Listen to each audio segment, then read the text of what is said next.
We are back here on Girl Talk, and today's Girl Talk, we're solving world problems. Yes, we are. Talking about moving well, we really are, and I think it's kind of fun every now and then to have four women talking about how they move through life, what works for them, and areas that they need to shift a little bit. Yeah, I like what Jenny, when we left in the last segment, just as far as how we set ourselves up for the year to come. Yeah. And again, the expectations can be such a dangerous place to go. You know, you set these high expectations for yourself, but it's not really about doing that. It's, you know, just kind of what do you want to bring into your life? Well, and I think it's improvement. Well, and I think it's important to be realistic. I agree. Asking Absolutely. yourself, what's the point? Right. Okay? What's the point of making everything from scratch? Is it so that people think I'm really good? Right. What's your motive? Right. What is your motive? Is it because you enjoy doing this and you want to perpetuate this as a family tradition, or is it something that you can just go and pick up at Signy's or Publix and everybody's just as happy? Where's your priority? Or is your identity tied up in the scratch? Yeah, right. That's the key. Because you think that, oh, it may look like I don't care enough if I just give want you an example. and pick something up. I'll give you a Debbie example, a you example. Oh my gosh, Liliana went to school the other day without her coat and it was freezing cold out. Remember? And you were like, oh my God, those parents are going to think I'm the worst mom in the world. And we were all laughing, right? Because we're like, oh, no, they won't. Oh, hell no. We've all done it. All kids are like shoes off, clothes off.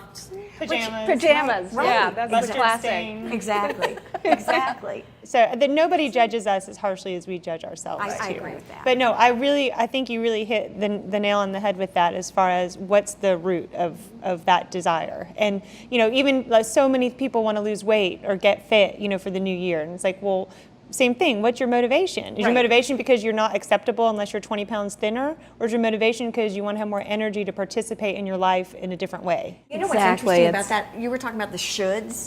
Oh, yeah. Shoulds that are directed internally, I should be able to do this, I should be able to do that, kind of create this internal resentment where you're like, I should be able to not eat 12 Oreos. Right. Well, I'm going to eat them anyway. So Should be banned from Exactly. the vocabulary. It could be turned into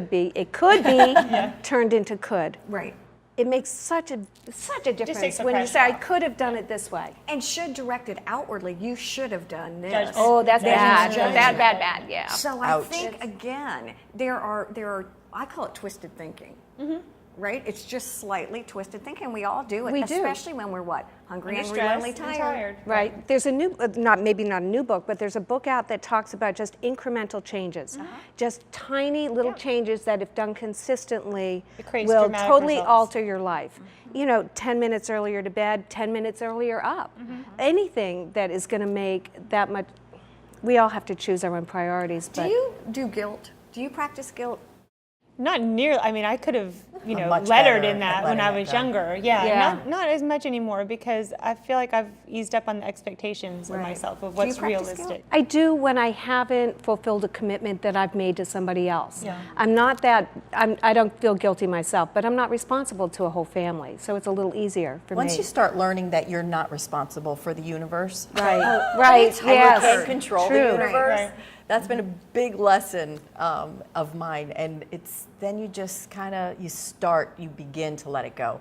I think another thing too, that when people look to change, they think that it's a light switch, and it's not. Or it And becomes you had overwhelming. said The idea of change is overwhelming. Right. And it is, I mean, that's the foundation of Tiny coaching. baby steps. incremental little Exactly. things. If I'm going and moving in the right direction, I'm not going to do everything perfect. That's another painful word.